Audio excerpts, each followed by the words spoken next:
பலனற்றவனுக்காகிலும் உதவி செய்வது உமக்கு லேசான காரியம். எங்கள் தேவனாகிய கர்த்தாவே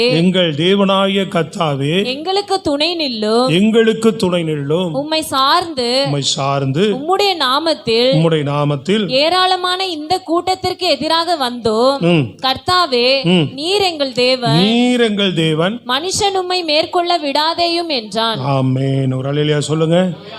நல்ல கரங்களை உயர்த்தி அல்லேலூயா. Price the Lord. இங்கே நம்ம பார்க்கும்போது ஆசா ராஜா யுத்தத்திற்கு போகும்போது தேவனுடைய சமூகத்தில் இப்படி ஜெபிக்கிறான். ஏமா பாப்பா, அது உள்ள இடம் இல்லையா உனக்கு? அங்கே தெரியலையா? கண்ணு தெரியலையா? அப்படி வா, நீங்களாம் கொஞ்சம் முன்னாடி வாங்க. சகோதரிங்க, ஏன் அவ்வளோ பின்னாடி போய் உட்காந்துட்டீங்க? கொஞ்சம் முன்னாடி வந்தீங்கன்னா நல்லா வசனம் கேட்கலாம். வாங்க. ஸ்தோத்திரம், அல்லேலூயா. அப்படிங்க ஆசா ராஜா பெரிய ஒரு யுத்தம் அவனுக்கு எதிராக வந்தபோது கிட்டத்தட்ட யுத்தத்தில் பார்த்தீங்கன்னு சொன்னால் அவனுக்கு எதிராக வந்தவர்கள் 10 லட்சத்திற்கு மேற்பட்டவர்களாக இருக்கிறாங்க. இவனோடு இருக்கிறவர்கள் 1 லட்சத்துக்கு உள்பட்டவர்களாக இருக்கிறாங்க. எப்படி? 1க்கு 1 கூட இல்லை. அல்லேலூயா. 1க்கு 2 கூட இல்லை.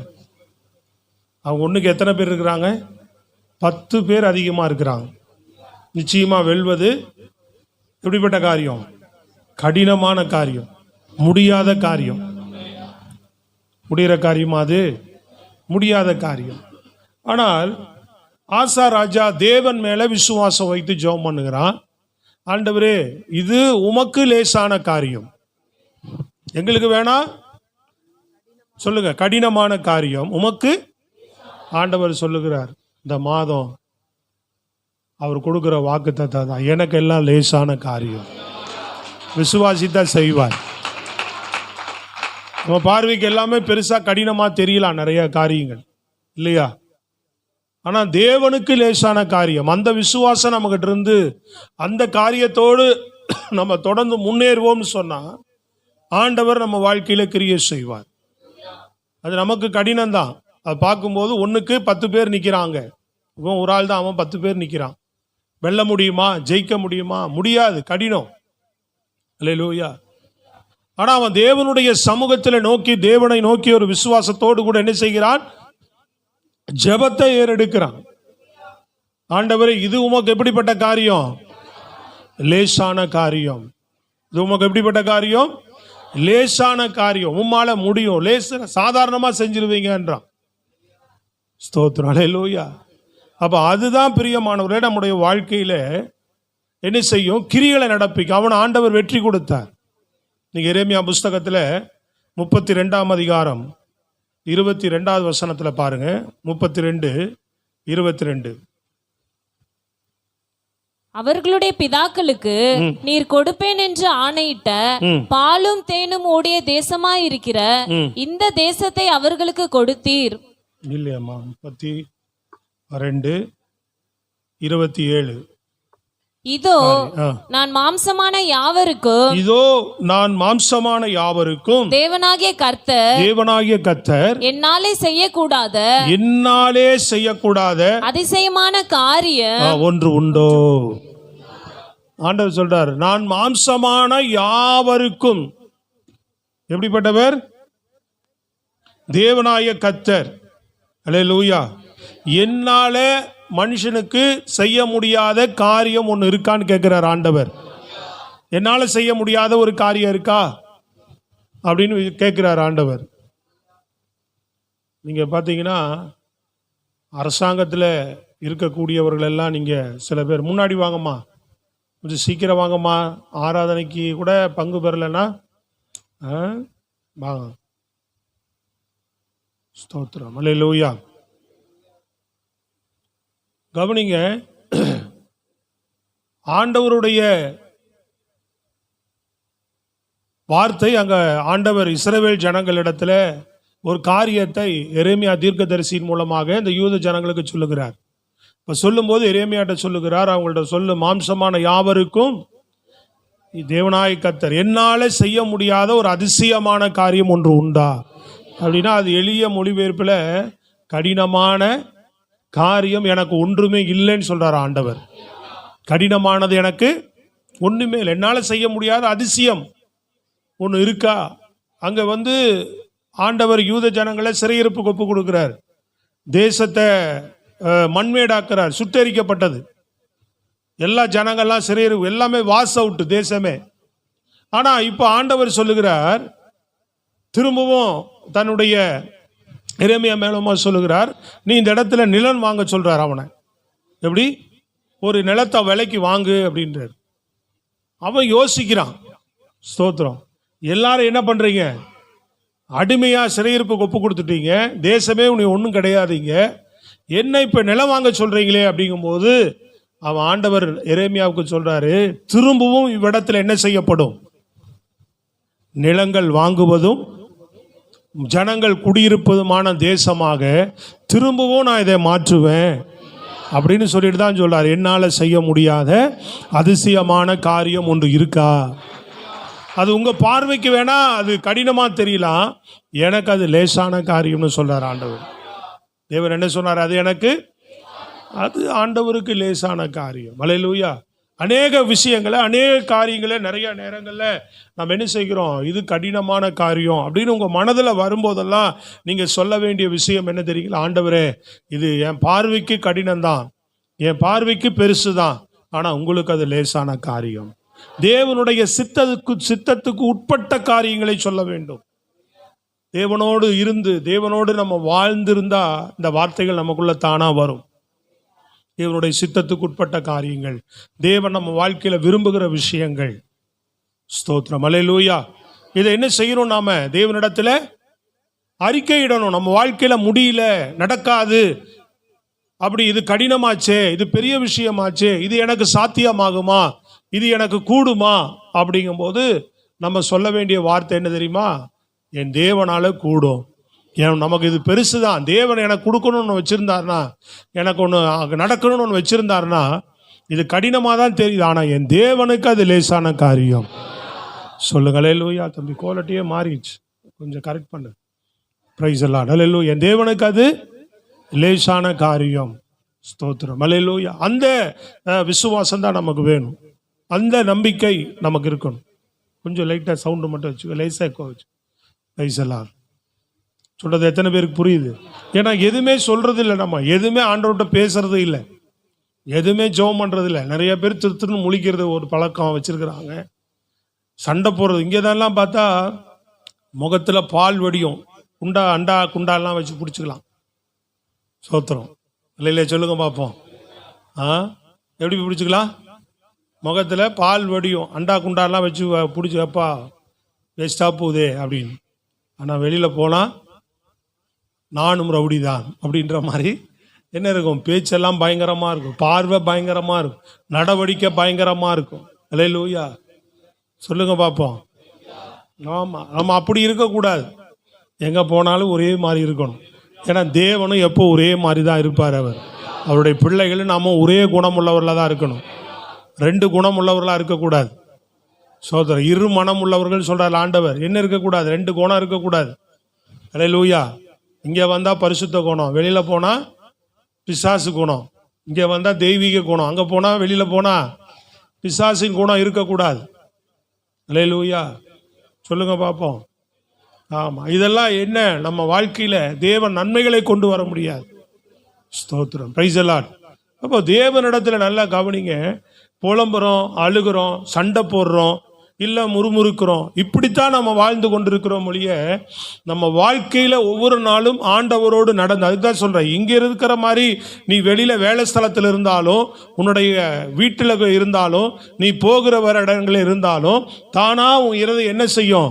எந்த சூழ்நிலையிலையும் வாழ்க்கையில் கடினமான சூழ்நிலைகள் வரும்போது, கடக்க முடியாத சூழ்நிலைகள்லாம் வரும்போது, இது எப்படி கடக்க போகிறோம், இது எப்படி பேலன்ஸ் பண்ண போகிறோம், இது எப்படி எனக்கு சாத்தியமாகும், இது எப்படி எனக்கு நடக்கும்னு கேள்வியெல்லாம் மனசில் வரும்போது, எண்ணங்கள் வரும்போதெல்லாம் தேவனோடு நம்ம நடக்கிற பிள்ளைகளாக இருந்து, தேவனோடு இருக்கிற பிள்ளைகளாக இருந்தால் நமக்கு ஒரு வார்த்தை வரும், என் தேவனுக்கு இது லேசான காரியம். ஏன்னா தேவனை பற்றி நாம் அறிந்திருக்கிறோம், அவர் பெரியவர், அவர் உன்னதமானவர். அவர் உயர்ந்த தெய்வம். அவரால் எதையும் செய்ய முடியும். அவரால் செய்யக்கூடாத அதிசயமான காரியம் ஒன்றுமே இல்லை அப்படின்னு நம்ம விசுவாசிக்கிறவர்களாக இருக்கணும். இஸ்ரவேல் ஜனங்களை ஒரு 12 பேரை மோசே கானான் தேசத்திற்கு போயிட்டு என்ன செய்கிறார்? வனாந்தரத்தில் உட்கார வச்சுட்டு கானான் தேசத்தில் போய் வேவு பார்த்துட்டு வர சொல்றார். 12 பேரும் போய் வந்தான். வரும்போதெல்லாம் நல்லா தான் வந்தான், தப்பிச்சு தானே வந்தான். போயிட்டு அங்கே ஏனோக்கி இருக்கிறாங்க, நெடியவர்கள் இருக்கிறாங்க, கோலியாத்துமார் ஆட்கள்லாம் இருக்கிறாங்கன்னு சொல்லி அவங்க கையில் மாட்டி செத்து போயா வந்தான். 40 நாள் போய் சுற்றிட்டு வந்தான். ஒருத்தங்கல்லே ஆண்டவர் அகப்பட விடலை. சொல்லுங்க, ஒரு கூட்டமாக போனால் எப்படி அவங்களால வெல்ல முடியும்? 12 பேர் போயிட்டு தப்பிச்சு வெளியே வந்துட்டானே. 40 நாள் அந்த ஊருக்குள்ளே சுற்றிட்டு வந்திருக்கிறான். அவனுங்கெல்லாம் எல்லாருமே எப்படிப்பட்டவங்க? மோசமான ஆட்கள் அங்கே இருந்தவங்கெல்லாம். உண்மைதான் அது. ஆனாலும் ஆண்டவர் காத்தார் அவங்கள.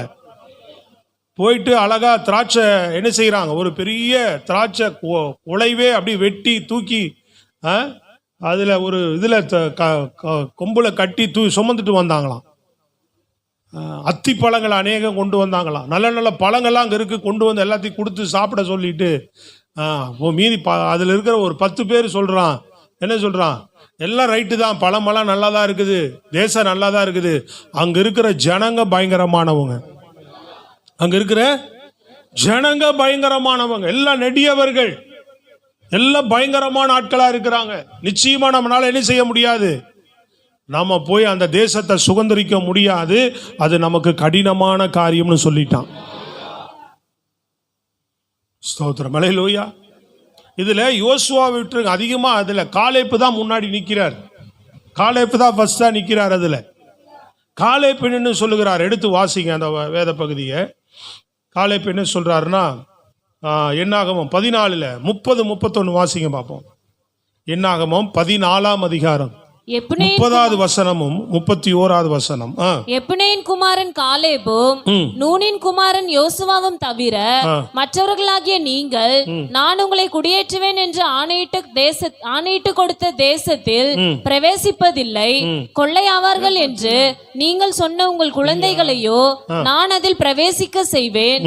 நீங்கள் அசட்டை பண்ணின தேசத்தை அவர்கள் கண்டறிவார்கள். இல்லையம்மா, சாரி, 13 30 31 13ல 30 31. அப்பொழுது காலேப் மோசேக்கு முன்பாக ஜனங்களை அமர்த்தி 13ஆம் அதிகாரத்துல, சரியா, 186வது பக்கம் 30வது வசனம் 31வது வசனம். எல்லாரும் வசனத்தை கவனிங்க. அப்பொழுது காலேப் மோசேக்கு முன்பாக ஜனங்களை அமர்த்தி, இல்ல மோசேக்கு முன்பாக, மோசே தான் பெரிய தலைவன், அவன் தான் பேசணும். கவனிங்க எல்லாரும். ஆனா மோசே நிற்கும் போதே இவனை என்ன செய்கிறான்? 10 பேர் பேசுறதா ஜனங்களுக்குள்ள ஒரு கலகம் ஆயிடுச்சு. அவங்க முன்னாடி சொல்லிட்டாங்க முடியாது. பாருங்க 29 அமலேக்கியர். அதுக்கப்புறம் தான் அவன் சொல்லுவான். முதல் சொல்லும் போதே பெருசா சொல்லிட்டான். அப்போ வேகமா காலேப் என்ன பண்றாரு? ரைட் எல்லாரும் உட்காருங்க அப்படின்னு எல்லாரும் அமர்த்தி, கையை அமர்த்தி அமைதிப்படுத்திட்டு ஒரு வார்த்தை சொல்றாரு காலேப். வாசிங்க பாப்போம். நாம் உடனே போய் அதை சுதந்தரித்துக் கொள்ளுவோம். உடனே போய் அதை நாம் சுதந்தரித்துக் கொள்ளுவோம். நாம் அதை எளிதாய் ஜெயித்துக் கொள்ளலாம். எப்படி சொல்றான்? நாம எளிதாய், அப்படின்னா லேசாய். எப்படி சொல்றான்? எளிதாய், லேசாய் நம்மால சுதந்தரித்துக் கொள்ளலாம். அவனோடு கூட போய் வந்த மனிதரோ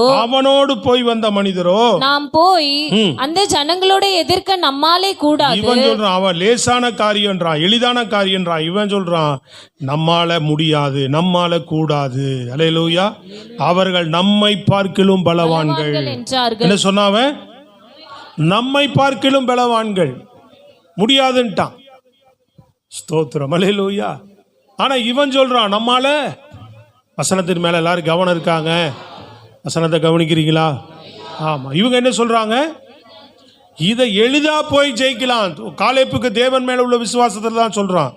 அது நீங்க அவன் மேல தேவன் மேல உள்ள விசுவாசத்துல தான் அவன் சொல்லுகிறான் என்பதற்கு நீங்க 14:9 பாருங்க. கர்த்தருக்கு விரோதமாக மாத்திரம் கலகம் பண்ணாதிருங்கள். அந்த தேசத்தின் ஜனங்களுக்கு நீங்கள் பயப்பட வேண்டியதில்லை. அவர்கள் நமக்கு இரையாவார்கள். அவர்களை காத்த நிழல் அவர்களை விட்டு விலகி போயிற்று. கர்த்தர் நம்மோடு இருக்கிறார். அவர்களுக்கு பயப்பட வேண்டியதில்லை. கரங்களை தட்டி சொல்லுங்கள் அல்லேலூயா. புரியுதா உங்களுக்கு? இவங்கெல்லாம் சொல்றாங்க இது கடினமான காரியம், நம்மால முடியாதுன்றாங்க. காலேப் சொல்றான், நம்மால முடியாதயா, நம்மோடு இருக்கிறவர் கர்த்தர். கர்த்தர் நம்ம மேல பிரியமாந்தா, தமக்கு சித்தமானா அவரால முடியும், அவரால கூடும். அவருக்கு கடினமானது எதுவும் இல்லை, அவருக்கு அது லேசான காரியம்னு சொல்லுகிறான். சொல்லுங்களேன், கையை உயர்த்தி. தேவனுக்கு எப்படிப்பட்ட காரியம் எல்லாம் லேசான காரியம். ஸ்தோத்திரம். சில பேரை பார்க்கும்போது இதுக்கெல்லாம் ரொம்ப மோசமா இருக்கே நான் யோசிப்பேன். அல்லேலூயா. இதுக்கெல்லாம் ஆமாம், ரொம்ப என்ன சத்தியம் கேட்டாலும் வணைய மாட்டேங்குது, இரும்பு மாதிரி இருக்கு. அல்லேலூயா. எதை வளைச்சிடலாம், பிளாஸ்டிக்கை வளைச்சிடலாம் இல்லையா? இரும்பு என்ன செய்ய முடியாது, வளைக்க முடியாது அவ்வளோ சீக்கிரம். அந்த மாதிரி தான் இருக்கும், கல் மாதிரி இருக்கும் சிலதுக்கெல்லாம். வளையவே வளையாது, என்ன போட்டாலும் நம்மளையே தெனாவிட்டா பார்க்கும், ஒரு மாதிரியா பார்ப்பாங்க. நம்ம சத்தியத்தை தான் போதிப்போம். வெளியில சொல்லுங்க, என்னை பொறுத்தளவுக்கு நான் போதிச்சாலும் சரி, நான் யாராவது கொண்டு வந்து உள்ளே விட்டாலும் சரி, சத்தியத்துக்கு புறம்பாக போதிச்சாங்கன்னா நான் சபையிலே பிரசங்கம் பண்ணும்போதே நிறுத்தி நீங்கள் போகலான்னு நான் உங்களுக்கு சீட் எழுதி கொடுத்து அனுப்பிச்சிருக்கிறேன். நம்ம சபையிலேயே சொல்கிறது புரியுதுங்களா உங்களுக்கு? சத்தியத்துக்கு விரோதமாக போதனை வரும்போது என்ன பண்ணுவேன், எழுந்து வந்து சீட்டை வச்சுட்டு போயிட்டுருக்கிறேன். என்னன்ட்டு, பிரசங்கத்தை முடித்து கொள்ளுங்கள், நீங்கள் வீட்டுக்கு போகலாம் அப்படின்னு. அவர் எப்படி பார்ப்பார் அப்படிமே. அவர் முடிச்சு மூடின உடனே சுண்ணாம்பு கால்வாள் அப்படி தான் ஒருத்தர் செஞ்சேன். திடீர்னு துருபதேசம் பண்ண ஆரம்பிச்சிட்டார். எழுதி வச்சுட்டேன் மேலே சீட்டு. அரை மணி நேரத்துக்கு மேலே போயிடுச்சு, தெரிஞ்சிருச்சு எனக்கு சரியில்லை அப்படின்னு. உடனே ஒரு சீட்டை எழுதி மேலே வச்சிட்டேன். ஸ்தோத்திரம். இப்போ எழுந்து வந்து தண்ணி வைக்கிற மாதிரி வச்சுட்டு போயிட்டேன். அவர் பார்த்தாரு, என்னை திரும்பி பார்த்தார், முடிச்சிருங்க அப்படின்னு. அவருக்கு ஒன்றும் புரியல. ஸ்தோத்திரம்.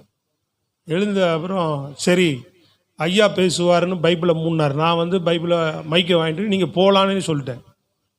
ஸ்தோத்திரம். அல்லேலூயா. துருபதேசக்காரர்களுக்கு இங்கே மறுபடியும் உட்கார வச்சு அவர்கிட்ட என்ன பஞ்சாயத்து இருக்குது நமக்கு? அவர் ஒன்றுமே டையெல்லாம் கட்டிட்டு வந்தார், இவர் மாதிரி தான். சண்டே வந்தார்ல அவர். ஆனால் இவர் தேவனுடைய சத்தியத்துக்கு உட்பட்டு பேசுகிறவங்க. இல்லையா? சொல்லுங்க பார்ப்போம். நம்ம டை கட்டு வந்தாலும் கோட்டு போட்டு வந்தாலும் எது போட்டு வந்தால் தான் என்ன, சத்தியத்தை சொல்கிறவங்களாக தான் இருக்கணும். நம்ம உபதேசத்தில் கரெக்டாக இருக்கணும். உபதேசத்தை கேட்டாலும் சில ஆவிகளுக்கு ஏற்றுக்காது, கல் மாதிரியே இருக்கும். இவங்க ஏதோ சொல்கிறாங்களே, எதுவுமே சொல்ல மாட்டோம், பைபிளில் இருக்கிறதான் சொல்லுவோம். அல்லேலூயா. அப்போ இதெல்லாம் வளையாத கேஸுகள் எல்லாம் நம்ம போயிட்டு என்ன பண்ண முடியாது, வணைக்க முடியாது. உங்களே சொல்ல பல இடங்கள்ல அப்படிலாம் இருக்கும். அல்லேலூயா. ஆமாம். ஆனால் நாங்கள் ஜெபம் பண்ணுவோம். ஸ்தோத்திரம். ஆண்டவரே நீங்கள் வணைங்க, எனக்கு கடினம்தான், அவங்கள வளைக்கிறது உமக்கு லேசான காரியம் அப்படின்னு. அவர் ரொம்ப லேட்டாக தான் செய்வார். அவர் சும்மா விட்டுருவார், நல்லா டைட் ஆகிற அளவுக்கு விட்டுருவார் உன்னை. வெளியிலே சொல்லுங்க பார்ப்போம். ஒரு நாள் வளைப்பார் பாருங்க, பயங்கரமாக இருக்கும்.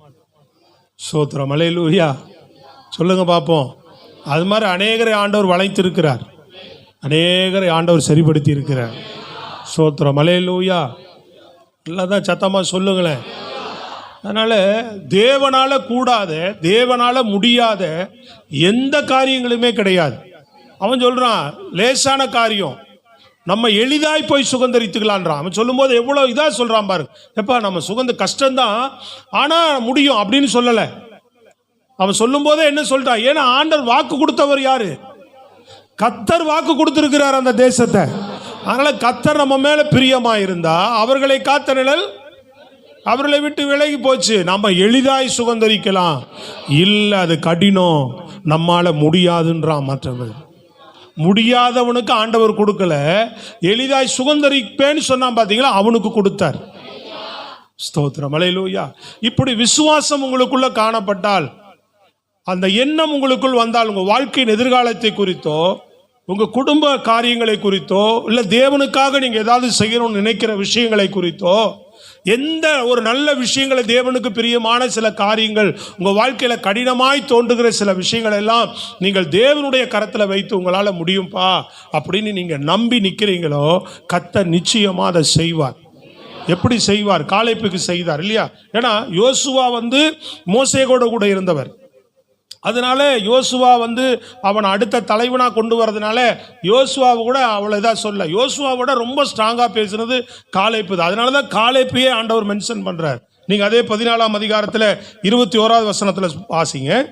பூமியெல்லாம் 24 என்னுடைய தாசனாகிய காலேப் வேற ஆவியை உடையவனாய் இருக்கிறபடியினாலும் உத்தமமாய் என்னை பின்பற்றி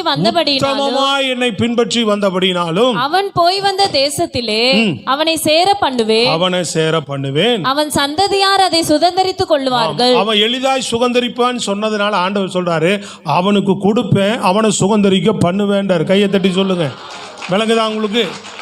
அல்லேலூயா. கொஞ்சம் கால தாமதமாச்சு இவனுக்கு, ஆனாலும் கூட கர்த்தர் இவன் விசுவாசித்ததுனால அவனுக்கு கொடுத்தார். எப்படி கொடுத்தார் காலேப்புக்கு அப்படின்னு பார்த்தீங்கன்னா, அவன் எதை விசுவாசித்தானோ, எந்த இடத்துக்கு போய் வந்தானோ, எதை எளிதாக தேவன் நம்மோடு இருக்கிறார், தேவனுக்கு அது கடினம் இல்லை, அது அவர் நமக்கு நிச்சயம் வாக்கு பண்ணியிருக்கிறார், தருவார் நம்பினானோ, காலம் கடந்தது. ஆனால் கர்த்தர் அவனுக்கு மறுபடியும் வாக்கு பண்ணிட்டார், காலேப்புக்கு நான் தருவேன். ஆனால் கூட போய் வந்த மனிதர்கள் யாரும் அதை சுதந்தரிக்கல. அவன் வயது உடையவர்கள் யாருக்கும் கர்த்தர் தரல, காலேப்புக்கு கொடுத்தார். எப்படி கொடுத்தார்னா, அவனை முதல்ல ஒரு 3 காரியங்கள் காலேப்பு விஷயத்தில் செய்ததை நான் சொல்லுகிறேன். முதல்ல கர்த்தர் அவனை அவன் அடையிறது வரைக்கும் அவனை உயிரோடு காத்தார். எப்படி? அவன் அதை அடையிறது வரைக்கும் அவனை ஜீவனோடு காத்தார். நீ தேவனுடைய சமூகத்தில் உன்னுடைய நிலைகள்லாம் மோசமாக இருக்கும் போதோ, இல்லை நீ அற்பமாக எண்ணப்படும் போதோ, உன் காரியங்கள் ஆண்டவரே இது எப்படி இது நடக்குமோ நடக்காதோ, என் வாழ்க்கையில் முன்னேற்றங்கள் வருமோ வராதோ, அல்லேலூயா, என் குடும்பம் சீர்படுமோ சீர்படாதோ, ஸ்தோத்திரம், அல்லேலூயா, சில கடன் சுமைகள் இருக்கலாம், பாரங்கள் இருக்கலாம், இதெல்லாம் நான் அடைக்க முடியுமோ முடியாதோ, நான் எழும்புவனோ எழும்ப மாட்டேனோ, அல்லேலூயா, நான் வாழ்வு பெறுவனோ பெற மாட்டனோ அப்படின்ற எண்ணங்களோடு நீ முடிச்சிருந்தீன்னா அது அப்படியே தான் இருக்கும். ஆனால் அந்த எண்ணங்கள் வரும்போதெல்லாம், இல்லை, எனக்கு தேவன் ஒருவர் இருக்கிறார், என்னை கைவிட மாட்டார், சொன்ன ஆறாவதுல பார்த்தல, அவர் பொய் சொல்ல மாட்டார், அவர் என்னை கைவிட மாட்டார், அவருக்கு என் சூழ்நிலைகள்லாம் கடினமாக இருந்தாலும் என் தேவன் எனக்கு செய்ய வேண்டியதை சொன்னதை அவர் எனக்கு செய்வார், அவரால் முடியும். ஒரு அல்லேலூயா சொல்லுங்களேன். அவரால் முடியும், அவருக்கு லேசா, என் தேவனுக்கு எல்லாமே சொல்லுங்க, பெரிய பெரிய காரியமா இருக்கலாம், என் தேவனுக்கு எல்லாம் லேசான காரியம். இந்த விசுவாசம் காலேப்பட்டதில் இருந்ததுனால கர்த்தர் அவனை உயிரோடு காத்தார் முதல்ல. ஏன்னா அவனுடைய வயதுக்கு உட்பட்ட ஒரு நபர் என்ன இல்லை, உயிரோடு இல்லை. ஸ்தோத்திரம், அல்லேலூயா. நீ விசுவாசிக்கிறதுனால நீ அதை அடையும் வரைக்கும் முதல்ல உன்னை ஜீவனோடு வேணா, நம்ம உயிரோடு இருந்தால் தான் அதை பார்க்க முடியும். சொல்லுங்க. சிமியோனுக்கு ஒரு தரிசனம், என்னது? இயேசு கிறிஸ்துவை பார்க்கணும். அல்லேலூயா. கிறிஸ்து இயேசு பிறப்பாருங்கிற அந்த பூமியில் மனிதனாய் பிறப்பாருன்ற அந்த சத்தியத்தை சிமியோன் விசுவாசித்தான். நிறைய பேர் வேற வேறு விதமாக நினைச்சாங்க. இயேசு கிறிஸ்துனுடைய வருகையை, பிறப்ப பூமியில் வெளிப்படுறத விதவிதமாக யூதர்கள் நம்பினார்கள். ஆனால் சரியா சத்தியத்திற்கு உட்பட்டு சிமியோன் விசுவாசித்தான். லூக்கா புஸ்தகத்தில் 1ஆம் அதிகாரத்தில் நீங்கள் அதை பாருங்க. லூக்கா புஸ்தகம் 1ஆம் அதிகாரத்தில் ரொம்ப அழகா அதை குறித்து ஆண்டவர் வார்த்தையில் சொல்லியிருப்பார். நான் அது எடுக்கலை, பட்டு லூக்கா எடுத்து வாசிங்க பார்ப்போம். வசனம் சொல்லி டக்குன்னு வாசிங்க. லூக்கா 2:25. 2:25 பாருங்க. அப்பொழுது சிமியோன் என்னும் பெயர் கொண்ட ஒரு மனுஷன் எருசலேமில் இருந்தான். அவன் நீதியும் தேவபக்தியும் உள்ளவனாயும் இஸ்ரவேலின் ஆறுதல் வர காத்திருக்கிறவனாயும் இருந்தான். அவன் மேல் பரிசுத்த ஆவி இருந்தார். கர்த்தருடைய கிறிஸ்துவை நீ காணும் முன்னே, தேவன் அவன்கிட்ட சொல்லி இருக்கிறாரு, கர்த்தருடைய கிறிஸ்துவை நீ காணும் முன்னே மரணமடைய மாட்டாய் என்று பரிசுத்த ஆவியினாலே அவனுக்கு அறிவிக்கப்பட்டும் இருந்தது. அவன்கிட்ட கவனிங்க, அவன் எதை குறித்து? இஸ்ரவேலின் ஆறுதல் வர காத்திருந்தானா. காலேப்பு இங்கே வாக்கு அதை நம்பி இருந்தா, இவனுங்களால தாமதமாகுது, இவனுங்களால கால தாமதமாயிடுச்சு. ஆனால் காத்திருந்த ஆண்டவர், எனக்கு நான் நம்பினேன், நான் போய் வந்த இடத்தை கர்த்தர் ஒரு நாள் எனக்கு கொடுப்பார் என்று அவன் காத்திருந்தான். கர்த்தர் அவனுக்கு வாக்கும் பண்ணியிருந்தார், அதனால உயிரோடு அவனை காத்தார். அவனை சொல்றது விளங்குதாங்க? தேவன் என்ன பண்ணார்? அவனை உயிரோடு. வெளியில் உங்களுக்கு நல்ல சவுண்டு கேட்குதா? அவுட்டரில் சவுண்டு நல்லா கேட்குதான்னு கேட்டேன். ஸ்பீக்கரில் ரொம்ப குறைவாக இருக்கிற மாதிரி தெரியுது. Praise the Lord. அல்லேலூயா. சரி, ஆண்டவர் அவனை உயிரோடு கூட என்ன செய்கிறார்? காத்தார். அதே போல இங்கே சிமியோன் என்ன செய்கிறான்? தேவனுடைய ஆறுதல் வர, நல்லா கவனிங்க. இஸ்ரவேலர்கள் அநேகர் ரோமர் ஆட்சி காலம், அது நல்லா கவனிக்க. ரோமருடைய ஆட்சி காலத்தின் கீழே இஸ்ரவேலர்கள் மிகவும் துன்புறுத்தப்பட்டு நெருக்கடியில வாழ்ந்து கொண்டிருந்தார்கள். கிட்டத்தட்ட 400 ஆண்டு காலம், நல்லா கவனிக்கணும். பாபிலோனிலிருந்து அவர்கள் வந்த பிறகு 400 வருஷமாக தேவனுடைய வார்த்தை இல்லை, தீர்க்கதரிசிகள் இல்லை, நல்வாழ்வு கிடையாது. தம்பிகளா கவனிக்கணும். நல்லா கையை உயர்த்தி சொல்லுங்க பார்ப்போம். நல்ல சத்தம் அல்லேலூயா. நல்வாழ்க்கை இல்லை, நம்பிக்கையான வாழ்க்கை இல்லை. ஆனால் சில பேர் தேவ பக்தி உள்ளவர்களாக இருந்து தேவனுடைய கிறிஸ்து இயேசு வந்து நமக்கு ஒரு புதிய வாழ்க்கையை ஏற்படுத்தி தருவார், ரட்சிப்பை தருவார் என்று அவர்கள் என்ன செய்திருந்தாங்க? நம்பிக்கையோடு அநேகர் காத்து ஜெபிச்சாங்க. அதில் மிக முக்கியமான நபர் சிமியோன். ஆறுதல் வர காத்திருந்து ஜெபிச்சானா, அப்ப ஆவியானவர் அவனோடு பேசியிருக்கிறார். வயசு மூத்தவர், வயது கூட்டிட்டு போகுது. அப்ப சொன்னாரா, நீ வயது கூடிருச்சு, செத்து போயிடுவான்னு நினைச்சிடாத, சொல்லுங்க, மரித்து போவன்னு நினைக்காத, நீ நன்மையை காணுகிற வரைக்கும், கிறிஸ்துவை நீ உன் கண்ணால பார்க்கிற வரைக்கும் உன் ஜீவன் பிரியாதுன்னு சொன்னாரா. கையை தட்டி சொல்லுங்க. ஜீவனோடு தட்டுறீங்களா? புரிந்து தட்டுறீங்களா? கையை தட்டுனா சும்மா தட்டக்கூடாது. விளங்குதா உங்களுக்கு? ஸ்தோத்திரம், அல்லேலூயா, பிரைஸ் தி லார்ட். சரி, அப்போ இந்த மாதிரி காத்திருப்பு உங்கள்ட்ட இருக்கா? எதிர்பார்ப்பு உங்கள்ட்ட இருக்கா? உங்க வாழ்க்கையில ஏதாவது ஒரு விஷயங்களை குறித்து, உங்க குடும்ப காரியங்களை குறித்து தேவ சமூகத்தில் ஜெபித்து எதிர்பார்ப்பு இருக்கா? ஆண்டவர் வருகையை எதிர்பார்த்துக்கிட்டு இருக்கிறீங்களா? எத்தனை பேர் இயேசு கிறிஸ்து சீக்கிரம் அந்த பூமியில வரப்போகிறார், என்னை அழைத்து கொண்டு போக வரப்போகிறார்? ஏன்னா இந்த வெள்ளிக்கிழமை இரவு ஜெபத்தில், இரவு ஜெபம் நிறைய பேர் சர்ச்சில் என்ன நடக்குன்னே தெரியாது இல்லையா? சொல்றதோட காதில் கேட்டு போறதோட சரி, சபையில் என்ன மீட்டிங் நடக்குது, கூட்டம் நடக்குது, கலந்துக்கிறது இல்லை, தெரியவும் செய்யாது. ஆண்டவர் கிருபையா ஒரு 40-50 பேர் வந்தாங்க. இரவு ஜெபத்தை நல்ல முறையில் ஆண்டவர் ஆசீர்வதித்தார். ஸ்தோத்திரம், அல்லேலூயா. அந்த இரவு ஜெபத்தில் அதில் ஒரு அடி வரும், ஒரு பாடல். சீயோனிலே உன் சிங்காசனம் அமர்ந்திருக்கு. அப்புறம் ஆசையாய் தொடர்கின்றேன் நீ நேசையா அப்படின்னு சொல்லி ஒரு நசரேனே என்ற அந்த ஒரு பாடல் வரியில் அந்த அடி வரும். அந்த பாடல் எனக்கு ரொம்ப அந்த கடைசி வரி தொடப்பட்டது. ஏன்னு சொன்னால், நான் இன்று காலையில் என் ஜபத்தில் சரி, அதுக்கு முன்னாடி இரவும் பரலோகமே என் சொந்தமே, அது சாவு வீட்டில் பாடுறதாவே முடிவு பண்ணிட்டாங்க நிறைய பேர். இல்லை, அதை நீங்கள் பாடி பாருங்க, தேவனுடைய அன்பை நீங்கள் அதிகமாக உணர முடியும். ஸ்தோத்திரம், அல்லேலூயா. அந்த பாடலை நான் பாடிக்கிட்டே இருந்தேன்.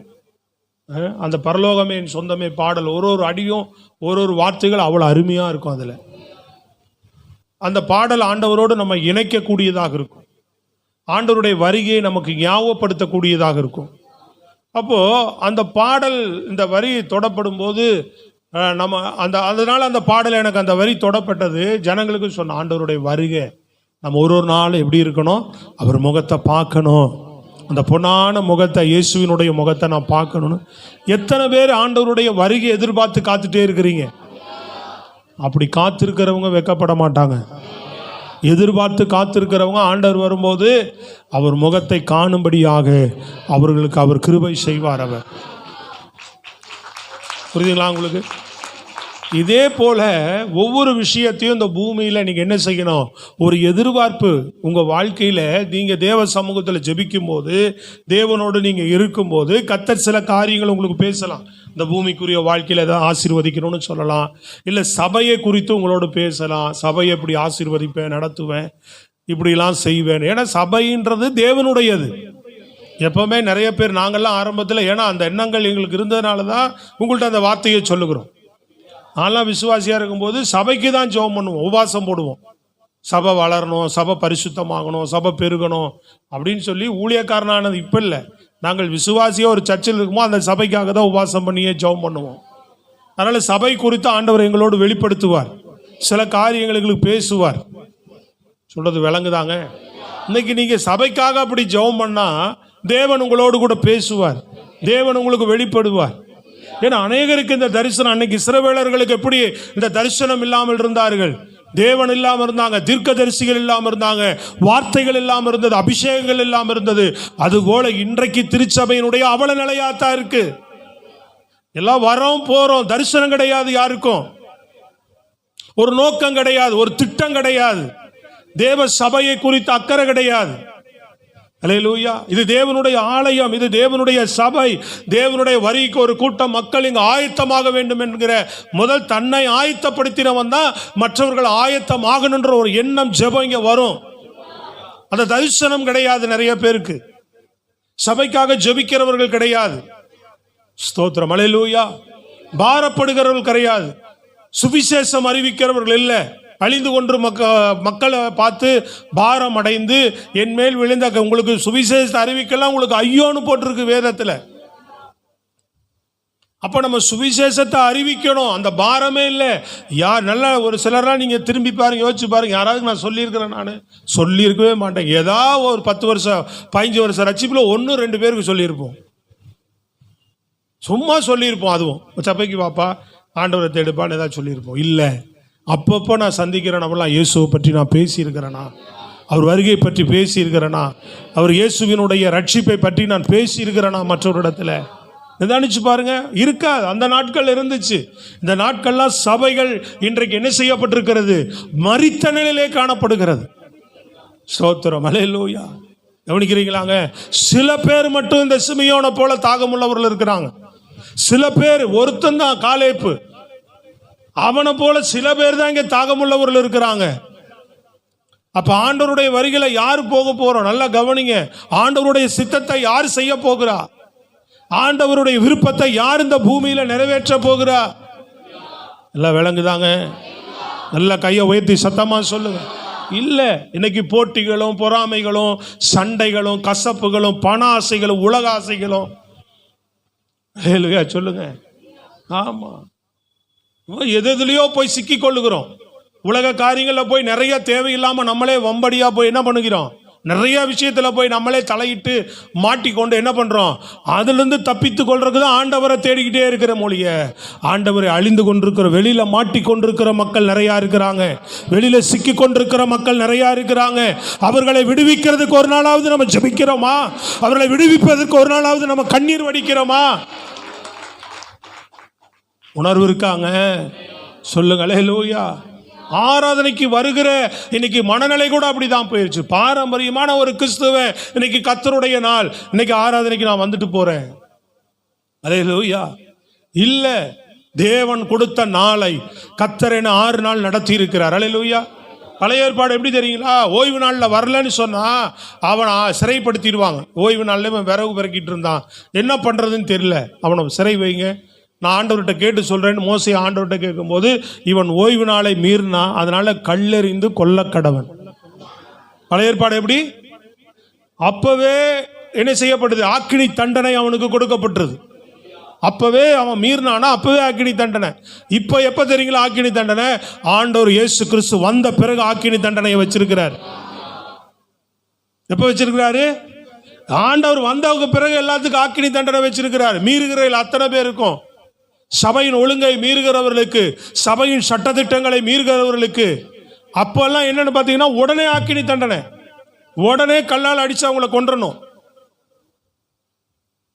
சொல்றது விளங்குதாங்க? உடனே நியாய தீர்ப்புங்க அவங்களுக்கு. ஆனா இப்ப நியாய தீர்ப்பு இல்லை இல்லையா? நமக்கு புதிய ஏற்பாட்டில் கிருபையின் காலம் எப்படிப்பட்ட காலம்? கிருபை, மனம் திரும்பு சரியாக வாய்ப்பை கொடுத்துக்கிட்டே இருக்கிறார். ஆனா ஆண்டவர் வந்ததுக்கு அப்புறம் அந்த வாய்ப்பு இருக்காது. கத்தது வந்ததுக்கு அப்புறம் கவனிக்கிறீங்களா இல்லையாங்க? பேசும்போதே நிறைய பேர் கண்ணு தான் மூடுது. வசனம் கேட்டா எப்படி மூடும் சொல்லுங்க?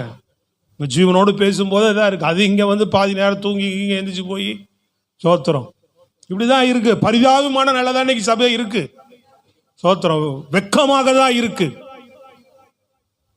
நான் கண்டிப்பா சொல்லுகிறேன் சத்தியத்தை. சோத்திரம், தெரியல. எல்லாம் வீட்டில எல்லாம் போனா அடி துடி சண்டை, வேலை ஸ்தலத்தில் கெட்ட வார்த்தைகள், சண்டைகள், தேவையற்ற பிரச்சனைகள், குழப்பம், கடன் வாங்குவது, சிக்கல்ல அங்க எங்க குழப்புவது, நிறைய குளறுபடியான வாழ்க்கை தான் வெளியில அநேக விசுவாசிகளுடைய வாழ்க்கை நிலை இன்றைக்கு காணப்படுகிறது. கிரமமாக, ஒழுங்காக, பக்தியாக, பயத்தோடு, தேவனுக்கு பயந்து பொல்லாப்புக்கு விலகிற ஜனங்கள் இன்னைக்கு குறைஞ்சு போயிட்டாங்க.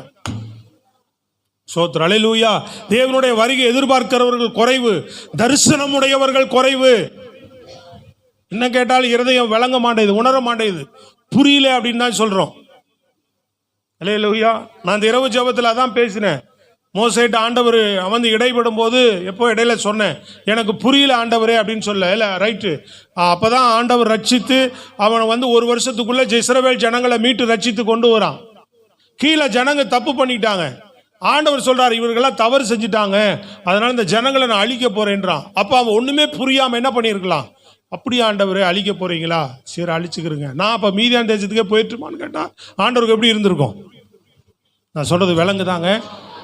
அவன் அப்படி கேட்கல. அவன் என்ன பண்றான், ஐயோ ஆண்டவர் இந்த ஜனங்களை அழிக்கவா கொண்டு வந்தீர், கானான் தேசத்தை கொடுப்பேன் தானே கொண்டு வந்தீங்க, தப்பு பண்ணிட்டாங்களே அப்படின்றார். ஐயோ மன்னிங்க ஆண்டவரே, நீங்க மன்னிக்கிற தேவனாச்சே, இரக்கமுள்ள தேவனாச்சே, மன்னிங்க ஆண்டவரே. ஆண்டவர் பாதத்தை பிடிச்சு மன்றாடினானா. மன்றாடினதுனால ஆண்டவர் அந்த ஜனங்களை மன்னிச்சு நடத்த ஆரம்பிச்சாராம். அல்லேலூயா, ஆமென் சொல்லுங்க பாப்போம். தேவன்ட்ட வரோம், இன்னைக்கு என்ன சொல்றோம், எனக்கு புரியல. ஏன்னா புரியாம இல்ல, வேதம் சொல்லுது இருதயம் என்ன செய்கிறது, கொழுத்து போயிருக்கிறது, செவிகளில மந்தாரமாய் கேட்டு என்ன செய்ய மாட்டாங்க, உணர்வடையாம இருக்கிறாங்க. ஆனாலும் நீ பேசுன்றார் ஏசாயா தீர்க்கதரிசி ஆண்டவர். ஆனால் நீ பேசு. இவங்க எப்படி இருக்கிறாங்க, இருதயம் எப்படி இருக்கு, கொழுத்து போயிருக்கு. வாசிங்க அந்த அதிகாரத்தை, ஏன்னா நான் சொல்றேன் நினைச்சுட்டு கொள்ளுவீங்க இல்லையா, எடுத்து வாசிங்க பார்ப்போம். ஏசாயா தீர்க்க தரிசனம் 6ஆம் அதிகாரம்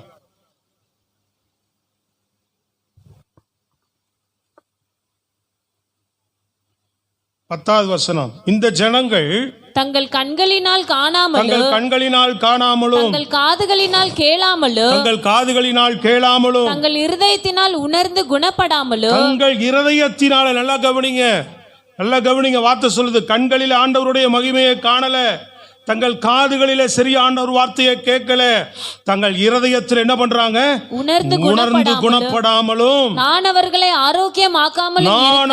ஆரோக்கியமாக்காமலும் இருக்க, நீ அவர்கள் இருதயத்தை கொளுத்ததாக்கி அவர்கள் காதுகளை மந்தப்படுத்தி அவர்கள் கண்களை மூடி போடு என்றார். இன்னுமே மூடி போடுன்னு தான் சொல்றார் ஆண்டவர். அல்லேலூயா சொல்லுங்க பாப்போம் சத்தம். அல்லேலூயா. அதுக்கு முன்னாடி 9 பாருங்க. அப்பொழுது அவர், நீ போய் இந்த ஜனங்களை நோக்கி, நீங்கள் காதார கேட்டு உணராமலும் கண்ணார கண்டும் அறியாமல் இருக்கிறீர்கள் என்று சொல்லு. போய் அல்லேலூயா சொல்லுங்க. நீ சொல்லு, நீ பேசிக்கிட்டே இரு, அவன் அப்படிதான் இருப்பான் அப்படின்றார். இயேசு கிறிஸ்து இந்த பூமியில வந்து இந்த வசனத்தை தான் சொல்றார். அவ்வளவு பேசுறார் ஆண்டவர், அவ்வளவு சத்தியத்தை சொல்லுகிறார். ஜனங்களுக்கு உணர்வு இல்லை, ஜனங்களுக்கு இருதயத்தில் என்ன செய்யல, புரிந்து கொள்ளுதல் இல்லை, இயேசு கிறிஸ்துடைய மகத்துவத்தை உணர்ந்து கொள்ளல. அதனால இயேசு கிறிஸ்து சொல்றார், ஏசாயா நன்றா சொல்லிட்டு போயிருக்கிறான், நீங்க காதார கேட்டு உணராம, கண்ணார கண்டு உணராம, காதார கேட்டும் கேளாமலும் போகிறீர்கள் என்று ஏசாயா உங்களை குறித்து நன்றாய் சொல்லி இருக்கிறான்னு சொல்லிட்டு போனார். அல்லேலூயா சொல்லுங்க. நல்லா கரங்களை உயர்த்தி பலமான ஒரு அல்லேலூயா சோத்திரம். நிர்விசாரங்கள், அசட்டு தடங்கள், அல்லேலூயா சொல்லுங்க. பிரசங்கம் பண்ணும்போது பிரசங்கியாரையும் பிரசங்கத்தையும் அசட்டை பண்ணுகிற ஆவிகள், பொல்லாத ஆவி உள்ள இருக்கு. தேவாவி தேவனுடைய வார்த்தையை அசட்டை பண்ணாது, தேவ ஊழியர்களை அசட்டை பண்ண மாட்டாங்க. பொல்லாத ஆவி உள்ள உட்காந்து, அப்ப எப்படி நீ வரும் அது, அல்லேலூயா சொல்லுங்க. நீ எப்ப தேவனுக்கு ஒப்பு கொடுக்குறியோ அப்பதான் பொல்லாத ஆவி வெளியிலேறும். சத்தியம் இது, சொல்லுங்க நல்லா. ஆமா, கர்த்தர் தான் தெய்வம் சொல்றான் ஜவுளு, உள்ள என்ன ஆவி உட்கார்ந்து இருக்குது. ஆனா பண்றதெல்லாம் பாருங்க, கர்த்தர்கிட்ட தான் ராஜ்யத்துல தான் உட்கார்ந்துருக்கானா, அவன் செய்கை பூரா இடக்கு முடக்காவே இருக்கும். ஆனா செய்கை சரியா இருந்தா தேவாவி, தாவீதுக்குள்ள செய்கைகள் சரியா இருக்கு, அவனுக்குள்ள தேவாவி இருந்ததினால.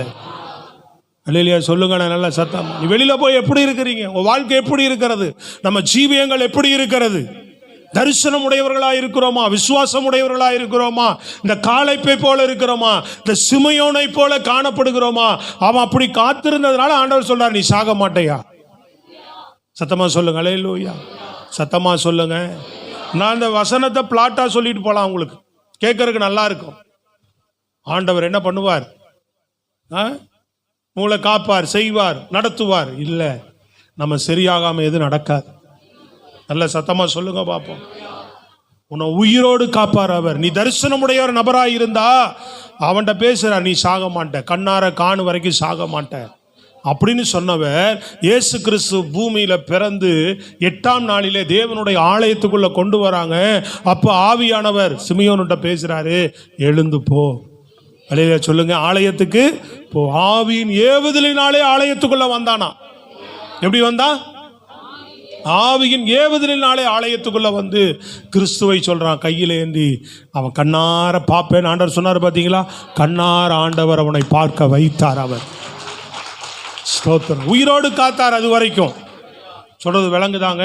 நீ நல்ல தரிசனமுடைய நபராயிருந்து, நல்ல நோக்கமுடைய நபராயிருந்து, தேவனுக்குள்ள பக்தி வைராக்கியம் உள்ளவர்களாயிருந்து, கிறிஸ்துவுக்குள்ள நீங்கள் வாழ்கிறவர்களாயிருந்து, பொல்லாப்புக்கு விலகிறவர்களாயிருந்து, தேவனிடத்தில் நல்ல தரிசனமுடையவர்களாயிருந்து, ஆண்டவருடைய நல்ல நோக்கங்களை எதிர்பார்த்தால், தேவ ராஜ்யத்துக்காக நிற்கிறவர்களாயிருந்தால், சபைக்காக ஜெபிக்கிறவர்களாக இருந்தால், உன் குடும்பத்துக்காக, உன் எதிர்காலத்துக்காக நீ ஜெபிக்கிற உண்மையான நபராயிருந்தால், எந்த நேரம் வேலைக்காகவே ஜெபம் பண்ணுவோம், வேலை செஞ்சுக்கிட்டே இருப்போம். சபைக்காக பாரப்பட்டு கண்ணீர் விட்டு ஜெபிக்கிறவங்க எத்தனை பேர்? ஸ்தோத்திரம். அல்லேலூயா. சொல்றது விளங்குதாங்க?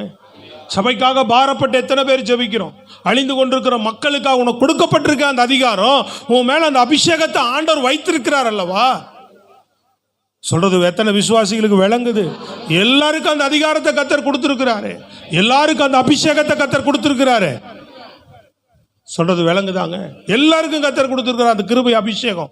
நீ ஒருத்தருக்காக ஜெபம் பண்ணா உன் ஜெபம் பரலோகத்தில் கேட்கப்பட்டு நரகத்துக்கு போற ஒரு ஆளை கர்த்தர் தப்புவிக்க வல்லவராய் இருக்கிறார், மீட்டெடுக்க வல்லவராய் இருக்கிறார், அவனை காப்பதற்கு வல்லவராய் இருக்கிறார். உன் ஜெபம் பரலோகத்துக்கு போகும். நீ இயேசுவின் நாமத்தை தரித்திருக்கிற இல்லையா? அவர் நாமத்தை அறிஞ்சிருக்கிற இல்லையா? சொல்லுங்க. அல்லேலூயா. ஏன் ஜெபிக்க கூடாது? ஏன் தேவனுடைய சமூகத்தில் நாம் இப்படிப்பட்ட நல்ல தரிசனம் உடையவர்களாய் காணப்படக்கூடாது? Price the Lord. அல்லேலூயா. இன்னும் குழந்தைகளை போலவே எதுவுமே புரியாமையே உலகத்துக்குள்ளேயே பழைய மனுஷனுடைய வாழ்க்கையிலேயே நம்ம இன்னும் வாழ்ந்துட்டு இருக்கிறோம். பழைய மனுஷன் சாகவே இல்லை இன்னும். அல்லேலூயா. பழைய மனுஷன் சாகல. ஆமா, சில பேர் சொல்லுவாங்க, நான் அப்படித்தான் இருப்பேன் அப்படிமா. இருந்துக்கோ, இப்படி இருந்துட்டு போ, சாகு. சோத்திரம். அல்லேலூயா. சொல்லுங்க சொல்லுங்க. விளங்குதா இல்லையா? ஆமா. நிதானிக்கணும். நான் சரியில்லையா? மாறணும் ஆண்டவரே, என் வாழ்க்கை மாறணும், என் ஜீவியம் மாற வேண்டும். சோத்திரம். என் குணம் மாற வேண்டும். பழைய மனுஷ சிலுவை ஆண்டவர் எதுக்கு சொன்னார்? சிலுவை எடுத்துக்கொண்டு என் பின்னாடி வாங்கினா என்ன அர்த்தம்? ஏதாவது ஒரு கட்டையில் செஞ்சு சிலுவை செஞ்சு பின்னாடி என்ன பண்ணலாம்? தூக்கிட்டு போகலாமா? அது அர்த்தம். சிலுவை எடுத்து கொண்டு என் பின்னாடி வானா என்ன அர்த்தம்? எதுக்கு சிலுவையில் இயேசு மரிச்சார்? பாவத்துக்கும் உலகத்துக்கும் சுயத்துக்கும் மாம்சத்துக்கும் மரிச்சார் அவர். நாமளும் சிலுவை எடுத்துக்கொண்டு வானா என்ன அர்த்தம்? நானும் அதுல மரித்தவனா இருக்கணும். உலகத்துக்கும் பாவத்துக்கும் சுயத்துக்கும் சிலுவையிலே மரித்தவர்களாக, அடக்கம் பண்ணப்பட்டவர்களாக இருக்க வேண்டும் நம்ம. அல்லேலூயா. நல்ல சத்தமா சொல்லுங்க. கரங்களை உயர்த்தி அல்லேலூயா. தேவ சிந்தை உடையவர்களா இருக்கணும், தேவனுடைய குணமுடையவர்களா இருக்கணும், தேவனுடைய இருதயம் உடையவர்களாக இருக்க வேண்டும். அதெல்லாம் ஒரு நபரை குறித்து ஏதாவது பண்ணிட்டா, மக்கர் பண்ணிட்டாங்கன்னா டக்கு நமக்கு மாம்சத்தில் என்ன வரும்ல, வேகமாக ஓடும். டக்கு டக்குன்னு அவங்க மேலே டென்ஷன் ஆகும், ரொம்ப கோபமாக வரும். ஏன்னா நம்ம ரத்தத்தில் இருக்கிறோம் வரைக்கும் பாடியில் அது வந்துட்டு தான் இருக்கும். உடனே டக்குன்னு அதை கட் பண்ணி நாம் என்ன செய்யணும்? ஆவியானவர் என்னுடைய மாம்ச சிந்தையின்படி நான் அதை கிரகித்து யோசித்து பேசி செய்யக்கூடாது. ஆவியானவர் இந்த காரியத்தை உங்கள் கரத்தில் ஒப்பு கொடுக்குறேன், என் சிந்தையை உங்கள் கரத்தில் ஒப்பு கொடுக்குறேன், நீங்கள் நாளுகை செய்யுங்க. நீங்கள் இதை எப்படி பார்க்குறீங்க? எனக்கு பார்த்தேன், எனக்கு இப்படி தோணுது, நீங்கள் எப்படி பார்க்குறீங்கன்னு கேட்காம செய்யவே மாட்டேன். சொல்கிறது விளங்குதாங்க? கைகளை உயர்த்தி நல்ல சத்தமாக சொல்லுங்க, முழு பலத்தோட அல்லேலூயா. அது வேணும். எனக்கு தோணுச்சு, எனக்கு சிந்தையில் வந்துருச்சு, அவங்க அப்படி பண்ணிட்டாங்க, நான் அப்படி செஞ்சு தான் ஆவேன், செய்யக்கூடாது. சொல்கிறது விளங்குதாங்க?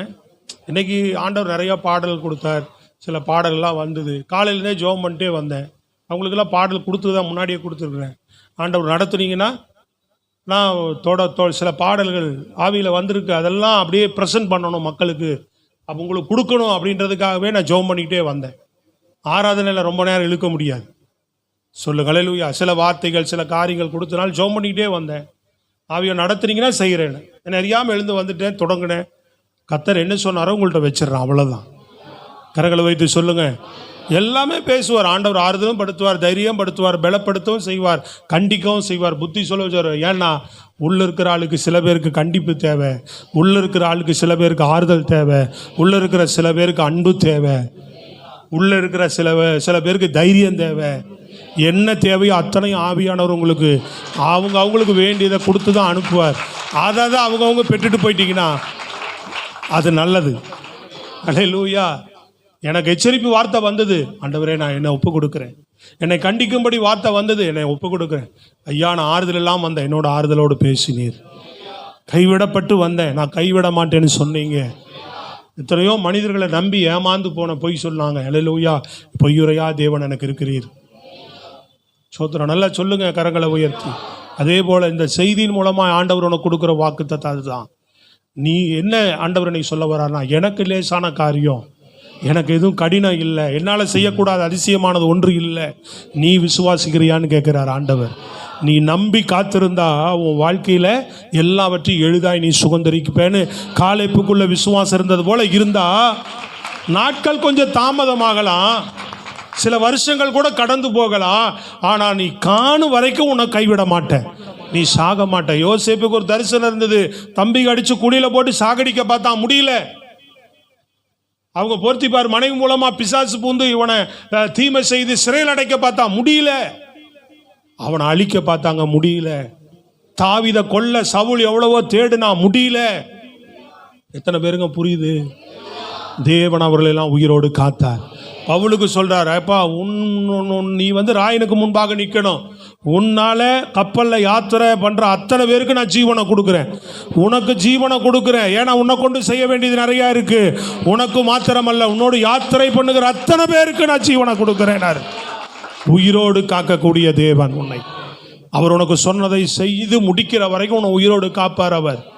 நீ நம்பிக்கிட்டு இருக்கிற பாரு அவர்கிட்ட ஒரு காரியத்தை, நீ எதிர்பார்த்துக்கிட்டு இருக்கிற பாரு ஒரு காரியத்தை, அவர் உன்னை உயிரோடு காத்து ஜீவனோடு காத்து. முதல்ல நமக்கு ஜீவன் இருந்தால் தானே நம்ம அதை அனுபவிக்க முடியும் இல்லையா, அதை பார்க்க முடியும், அதை நம்ம இது பண்ண முடியும். அதை உனக்கு செய்ய தேவன் வல்லவராக இருக்கிறார். Praise God. அல்லேலூயா.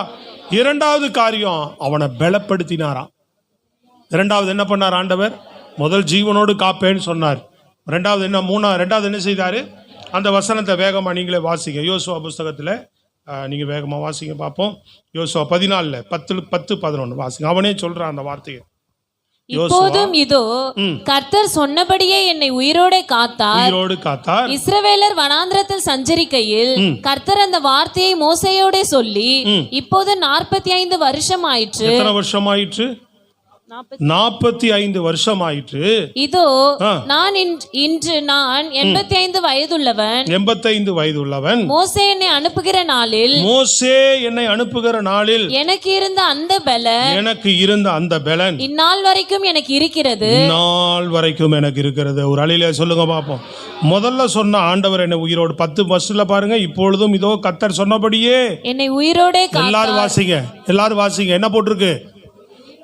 எல்லாரும் சத்தமா வாசிங்க பாப்பா. இப்பொழுதும் இதோ கர்த்தர் சொன்னபடியே, கர்த்தர் சொன்னார் உன்னை உயிரோடு காப்பேன்னு சொன்னார், அப்படியே என்னை உயிரோடு காத்தார்.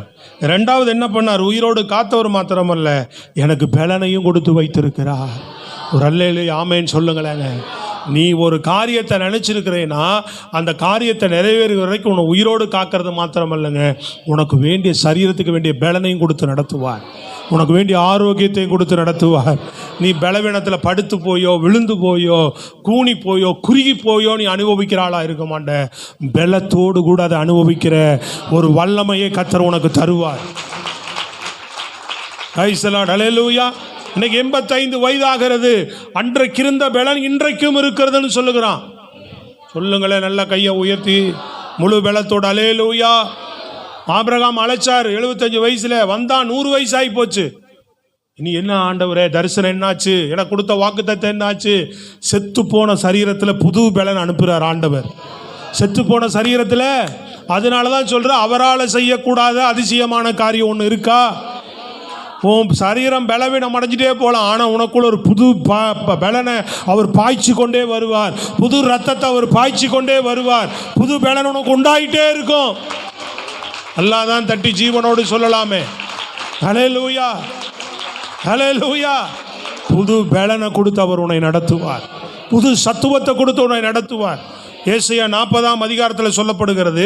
எடுத்து வாசிங்க பார்ப்போம். ஏசாயா 40ஆம் அதிகாரம் 28 31 வரைக்கும் வாசிங்க. பூமியின் கடையாந்தரங்களை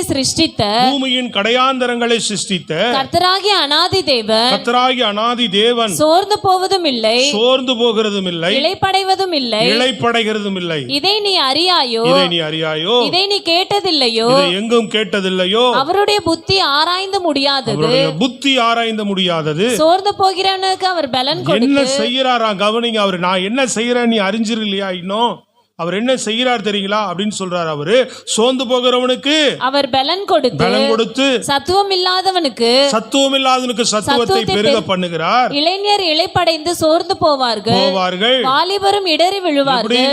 இளைஞரும் வாலிபரும். இளைஞர் யாரு? 13 வயசுல இருந்து 19 வயசு 21 வயசு வரைக்கும் உள்ளவங்க. அதுக்கு மேல இருக்கிறவங்க தான் யாரு? வாலிபர்கள். 40 வயது வரைக்கும் உள்ளவர்கள் வாலிபர்கள். சொல்றது கவனிக்கிறீங்களாங்க? எல்லாரும் என்ன சொல்லுவாங்க? 40 வயசுக்கு மேல கவனமா இருன்றாங்கல்ல, அது வரைக்கும் என்ன தெரியாது, இந்த வாலிபம் முறுக்கு இருந்துகிட்டே இருக்கும். என்ன சொன்னாலும் கேட்க மாட்டாங்க. முடி சாட்டா வெட்டுனா கோணையாதான் வெட்டு. சோத்துறோம் இல்லையா? சொல்லுங்க பாப்போம், விளங்குதா இல்லையா? என்ன பண்ண மாட்டோம். வாலிபம் முறுக்கு 40 வயசு வரைக்கும் என்ன சொன்னாலும் வணையாது. அவனுக்கு தோன்றதெல்லாம் நல்லதாவே தெரியும். இளைஞர்கள் 21 வயது வரைக்கும் இளைஞர் அந்த துடிப்பு, அவன் சோர்ந்து போயிடுவானா. நல்லா கவனிக்க. விசுவாசிக்கிறீங்களா? அதெல்லாம் தேவன் எனக்கு ஒரு புது பலனை தருவார் விசுவாசிக்கிறீங்களா? புது சத்துவத்தை தருவார்னு விசுவாசிக்கிறீங்களா? யாரெல்லாம் சரீர பிரகாரமாக சோர்ந்து போய் உட்கார்ந்துருக்கிறீங்க, துவண்டு போய் என்னால் முடியல, சரீரம் எனக்கு ஒத்துழைக்கலன்னு எத்தனை பேர் இருக்கிறீங்க இங்கே? டாக்டருக்குனால முடியாததான், உன்னாலே உன்னை தேற்றிக்கொள்ள முடியாதுதான். அல்லேலூயா. மீண்டும் ஒரு புது பலனை கூட்டிக் கொள்வது உனக்கு கடினமான காரியம்தான். எப்படி கூட்டிக் கொள்றதுன்னு தெரியல. ஆனால் தேவனுக்கு லேசான காரியம். அவர் தன்னுடைய சத்துவத்தை உன் சரீரத்தில் கொடுத்து ஒரு புது பலனை உனக்கு கொடுத்து சத்துவமற்ற உன்னை சத்துவம் உள்ளவனா மாற்றி உன்னை நடத்த என் தேவனாய கர்த்தராலே முடியும். Praise the Lord. அல்லேலூயா. விசுவாசிங்க. அதை எனக்கு நீங்க ஒரு புது பலனை தர முடியும் ஆண்டவரே, ஒரு புது ஜீவனை தர முடியும். எங்க ஜீவனும் அவர் தான், ஜீவன் அவர் தான், ஜீவ அப்பமும் அவர் தான். ஜீவ தண்ணீர், ஜீவ அப்பம். அல்லேலூயா. இயேசு யாரு? ஜீவ தண்ணீர்னு சொன்னார். அப்புறம் நானே ஜீவ அப்பம் சொன்னார். இந்த தண்ணீரும் ஆகாரம் தான் நமக்கு உயிரா இருக்குது இல்லையா? சாப்பாடும் ஆகாரம் தண்ணீர் தான் என்னது நமக்கு ஜீவன் போல. அதை விட அது கூட நமக்கு ஜீவனா இல்லாம போயிடலாம். நிறைய இன்னைக்கு சொல்றான், எப்பா இதை சாப்பிடாத, அதை சாப்பிடாது, சாப்பிடாத, அது சாப்பிடாத, இது சாப்பிடாதுன்றான். இப்ப எதை சாப்பிட்றது தான் சந்தேகமா இருக்கு. சொல்றது விளங்குதான். ஒருத்தர் இதை சாப்பிடுன்றான், ஒருத்தர் கிரீன் டீ குடின்றான், இன்னொருத்தன் கிரீன் டீ குடிக்காதன்றான். சொல்றது விளங்குதாங்க? ஒருத்தன் இதை செய்யின்றான், இன்னொருத்தன் இதை செய்யாதன்றான். யூடியூப்ல பார்த்து எதாவது செஞ்சா நம்ம மண்டை தெரிச்சு போயிடும். சொல்றது விளங்குதாங்க? இதையும் ஆண்டவர்கிட்ட தான் ஜெபம் பண்ணோம். என்ன ஜெபம் பண்ணோம்? இன்னைக்கு சாப்பாடு ஆகாரங்கள் கண்டிப்பா நம்ம கவனம் தேவை. அதனால என்ன பண்ணோம்? ஆண்டவரே, என் சரீரத்துக்கு எது ஆரோக்கியமா இருக்குன்னு தோணுதோ அதை நான் எடுத்து புசிக்க எனக்கு உதவி செய்யுங்க. அல்லேலூயா. அது நீங்க விரும்புறதா நான் தொடணும், நீங்க விரும்பாத நான் செய்யக்கூடாது. சாப்பாடு ஆகாரத்தில் கூட நான் தொற்றக்கூடாது. நீங்க விரும்புறதா நான் எடுத்து செய்யணும். இப்படி ஒரு ஜெபம் பண்ணணும். ஆண்டவர் செய்வார் எல்லாத்துக்கும். சத்தமா சொல்லுங்க. இந்த பழக்கம்லாம் இருக்கா இல்லையா? இருக்கா இல்லையான்னு கேட்குறேன். நம்மால் அப்பப்போ மைண்டை மாற்றிக்குவான். அப்படி மாத்துறன்ட்டு ஆண்டவர் காட்ட மாட்டார். ஆண்டவரே இது போகிறேன், இது இவங்க இருந்தானா நான் பேசுகிறேன். நான் நிறைய கேட்பேன், ஏதாவது ஒருத்தர்கிட்ட பேசணும்னா நான் போகிறேன், அவங்க இருந்தால் பேசுவேன், இல்லைன்னா பேச மாட்டேன். இதோடு அவங்கள்ட்ட அந்த காரியத்தை பேச மாட்டேன்னு ஜெபம் பண்ணிட்டு போவேன். இருக்க மாட்டாங்க, பேச மாட்டேன். அல்லேலூயா. ரெண்டாவது அவங்கள சந்திச்சா கூட வெள்ளிக்கிழமை அப்படி ஒரு ஜெபம் பண்ணிட்டு ஒருத்தர் பார்த்தேன், அவர் இல்லை, பேசாமல் வந்துட்டேன். திரும்ப ரிட்டர்ன் போகிறேன், நின்றுட்டு இருக்கிறார், நல்லா ஃப்ரீயாக தனிமையாக நின்றுக்கிறார். பிசாஸ் தூண்டி விட்டானா என்ன ஆகும்? இப்போ நல்லா பேசிடலாமே. நம்ம என்ன தீர்மானம் பண்ணிட்டோம்? முதல்ல நான் கிளம்பும் போது அவர் இருந்தாருன்னா பேசணும் அப்படின்னா, இன்னாட்டி இதோட நான் பேச மாட்டேன்னு தீர்மானம் பண்ணிட்டேன். அப்போ அவர் இல்லை. ரெண்டாவது ரிட்டர்ன் போகும்போது நிற்கிறார். அப்போ பேசிடலாமா? இப்போ நிற்கிறாரு பேசிடலாமேன்னு பேசிட்டேன்னா அதோட ஆவியானவர் உனக்கு உதவி செய்ய மாட்டார். முதல்ல தீர்மானம் பண்ணதில் நாம் உண்மையாக இருந்துடணும். அதுதான் கரெக்ட். ரெண்டாவது பிசாசு காட்டுறான் பாருங்க, மறுபடியும் ஒரு வழியை உண்டு பண்ணுறான் பாருங்க பேசுறதுக்கு. இப்போ அதே டைமில் அடுத்த செகண்டில் ஒரு வாய்ப்பு ஏற்படுத்துகிறான், பேசக்கூடாது. இன்னைக்கு கூட காலைல ஒரு ஜெபம் பண்ணி வந்துட்டேன். ஒரு குறிப்பிட்ட ஆள் இன்னைக்கு வரலைன்னா இதோட அவங்கள நான் கழட்டி விட்டுறலான் இருக்கிறேன் அப்படின்னு சொல்லி ஒரு ஜெபம் பண்ணிட்டு வந்தேன். அல்லேலூயா. இந்த காரியத்தை நம்ம ஸ்டெப் எடுக்கக்கூடாது ஆண்டவரே அப்படின்னா நீங்கள் தடை பண்ணிடுங்க அப்படின்னு சொல்லி ஜெபம் பண்ணிட்டு வந்தேன். ஐசரா அல்லேலூயா. நான் காலைல வந்தோன்னு முதல் ஆளாக பார்த்துட்டேன். சரி சோத்துரும், அல்லேலூயா, தேவ சித்தம் இருக்குது போல அப்படின்னு சொல்லி அப்படி விட்டுட்டேன். பிரைசலார் சொல்லுங்களேன், நல்ல கரங்களை உயர்த்து. தேவன் சித்தம் இல்லைன்னா தடுத்துருவார். சொல்லுங்களேங்க, இந்த பழக்கம்லாம் இருக்கா உங்களுக்கு? இந்த அனுபவமெல்லாம் இருக்கா? கடன் வாங்கும் போது என்ன பண்ணுவோம்? ஆண்டவரே நான் போகிறேன், அந்த கடன்காரன் சித்தம் இல்லைன்னா எனக்கு கொடுக்கக்கூடாது, அவன் இருக்கக்கூடாது, அப்படி ஜெபம் பண்ணிட்டு போ. சோத்திரம், அல்லேலூயா. அவன்கிட்ட போவோம், என்ன பண்ணுவோம்? ஆண்டவர் சித்தம் இல்லை தான் கடன் வாங்குறது, அதனால என்ன பண்ண மாட்டார்? கடன்காரன் இருக்க மாட்டான், கொடுக்க மாட்டேன்னு தான் சொல்லுவான். நீ ஜெபம் பண்ணா கொடு, ஆனால் நம்மால் ஜெபம் பண்ண மாட்டாங்க. சோத்திரம், அல்லேலூயா. கடன் ஆண்டவரே அவன் போகிறேன், எனக்கு எப்படியாவது அவன் கடன் கொடுக்கணும். வசனத்துக்கு புறம்பா இருக்க ஜெபம். ஐயோ விளங்குதாங்க, கடன் வாங்க கூடாதுன்னு ஆண்டவர் சொல்லிக்கிறாரு. அவர்கிட்ட நான் கடன் வாங்க போறேன், எனக்கு உதவி செய்யுங்கன்னா எப்படி உதவி? ஐயோ விளங்குதா இல்லையா? சொல்லுங்களேங்க, கரங்களை உயர்த்தி நல்லா சத்தமா. ஆனால் இப்படி ஜெபம் பண்ணலாம். கடன்காரன் தெரியாமல் வாங்கிட்டேன்ப்பா, கடன்காரன் என்ன விரட்டுறான், அவன் வரும்போது அவன் வாய் அடைச்சி போடுங்க, அவனோட தயவா எனக்கு எதாவது கிடைக்க பண்ணுங்கன்னு ஜெபம் பண்ணால் மன்னிக்கிறவர். இனிமேல் வாங்க மாட்டேன் பாரு, வாங்க மாட்டேன்னா அவன் வர என்ன பண்ணுவான்? சரி விடுமா, பார்த்து கொடு, தெரியாமல் திட்டிட்டு போயிட்டேன், வருத்தப்படாத அப்படின்னு சொல்லிட்டு போயிடுவான். நீ சிக்கல்ல இருந்து தப்பிக்கிறதுக்கு இதுதான் வழி, ஆண்டவர் உதவி செய்யறதுக்கு இதுதான் வழி. அந்த மாற்று வழியை ஏற்படுத்தக்கூடாது. சத்தியத்துக்கு புறம்பான வழியை நீங்கள் தேடினீங்கன்னா அது உங்களுக்கு சக்ஸஸ் ஆகாது. நாங்கள் அதுதான் சத்தியத்துக்கு உட்படுத்தி சொல்லுவோம். சில சத்தியங்களை ஜனங்கள்கிட்ட ஏதாவது ஒரு காரியம் வந்து நிற்கும் போது வளையவே மாட்டாங்க. அவங்களுக்கு அதுலேயே தான் மைண்ட் இருக்கும், அவங்களுக்கு அனுகூலமான விஷயத்திலேயே தான் நிற்பாங்க. நாங்கள் சத்தியத்துக்கு உட்பட்டு தான் சொல்லுவோம். அதுக்கு செவி கொடுத்துட்டா கர்த்தர் எப்படியும் வாய்க்க செய்வார், எப்படி காப்பாற்றிடுவார். அடுத்ததும் வாழ்க்கை சீராயிடும், சரியாயிடும், பர்ஃபெக்ட் ஆகிடுவே நீ. ஆனால் நீ எடுக்கிற சொல்யூஷன் வந்து என்றைக்குமே தீர்வாகாது. நீ எடுக்கிற முயற்சியும் முடிவும் என்றைக்குமே தீர்வா, தற்சமயத்துக்கு தீர்வு தான் அது. ஆனால் தேவன் கொடுக்குற ஒவ்வொரு காரியங்களும் தற்சமயத்துக்கு கடினமாக இருக்கும், பின்னாடி அது உனக்கு ஒரு பெரிய ஆசீர்வாதமாக இருக்கும், பலனாக இருக்கும், நன்மையாக இருக்கும். நான் சொல்றது எத்தனை பேருக்கு புரியுது? சத்தமா ஒரு அழிலையா சொல்லுங்க. தேவன் பலத்தை கொடுத்து சொல்லுகிறார், சத்துவம் இல்லாதவனுக்கு சத்துவத்தை கொடுத்து இளைஞர் இளைப்படைந்து சோர்ந்து போவார்கள், வாலிபரும் இடறி விழுவார்கள்.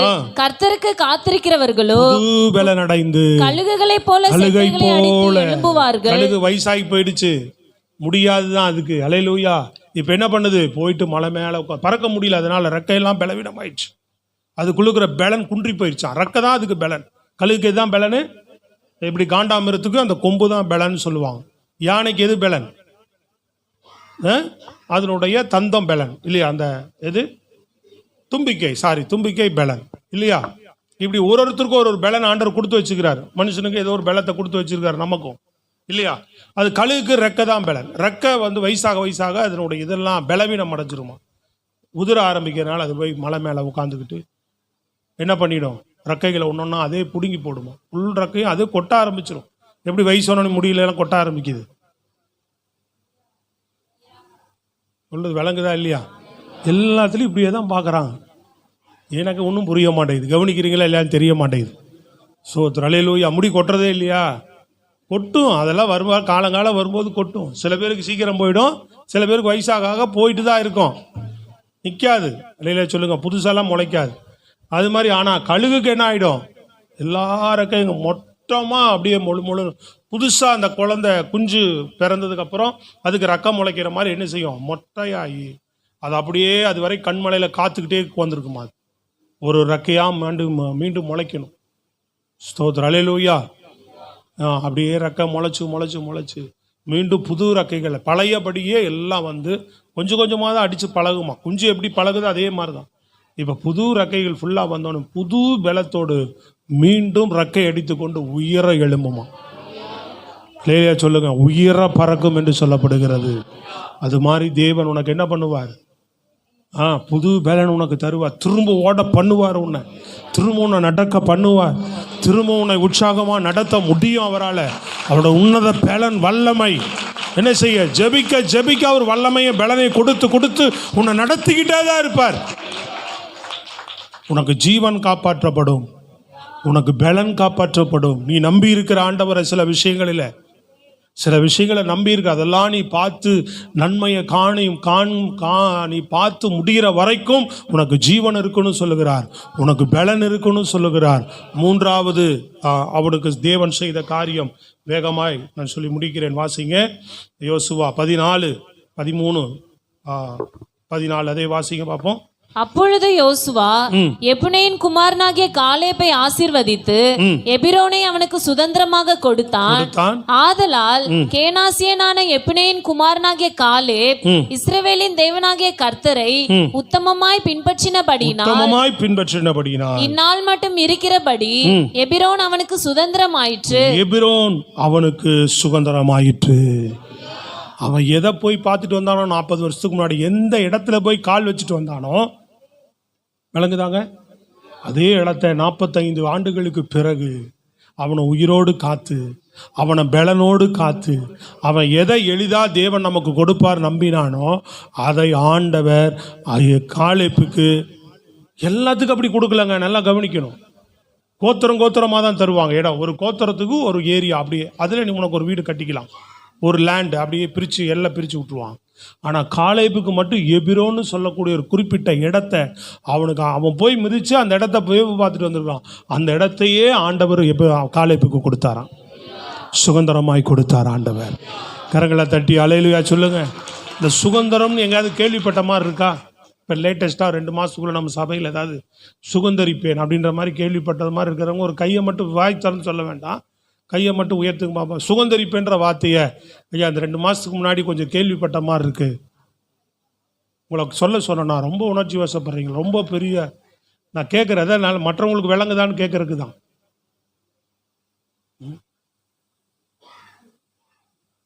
ஏன்னா அந்த அளவுக்கு நீங்கள் தெளிவாக இருந்தால் தானே கர்த்தர் ஒன்று உங்களை சுதந்திரிக்கவே பண்ணுவார், இல்லையா? இந்த ஆண்டு வாக்கு தத்தமே என்னது? சுதந்திரிக்கும் ஆண்டுன்னு வாக்கு தத்தத்தில் மேலேயே பெருசாக போட்டு கொடுது. அது எத்தனை பேர் ஜெபிக்கிறோம், எத்தனை பேர் அதை விசுவாசிக்கிறோன்றது ரொம்ப முக்கியம். பிரைஸ் காட், அல்லேலூயா. விசுவாசித்தவர்களை கர்த்தர் சுதந்திரிக்க பண்ணுவார். கையை தட்டி சொல்லுங்க அல்லேலூயா. ஆமென், அல்லேலூயா. ஆமாம், அதனால் ஆண்டவர் இன்னைக்கும் உனக்கு சொல்லுகிற காரியம், இன்றைக்கும் பார்வைக்கு கடினமாக எதெல்லாம் தெரியுதோ அதை தேவனுடைய பார்வையில் நீ எப்படி பார்க்குற, அதுதான் ஆண்டவர்கிட்ட கேட்குறாரு. ஆசாராஜா எப்படி பார்த்தான்? அது லேசான காரியம், தேவனுக்கு அது செய்து முடிக்கிறதுக்கு. அதே மாதிரி காலேப் எப்படி பார்த்தான்? எளிதாய். மற்றவங்க கூட வந்தவன் எப்படி பார்த்தான்? கடினமாக பார்த்தான். காலேப் எப்படி பார்த்தாரு? எளிதாய். அப்படின்னா லேசா ஆண்டவர் அதை கொடுக்குற, அவர் கொடுப்பதற்கு அவர் நமக்கு எளிதாய் சுதந்திரிக்க பண்ணுவார் அப்படின்னு அவன் நம்பினதுனால அவன் அதை சுதந்திரிக்க பண்ணினார்.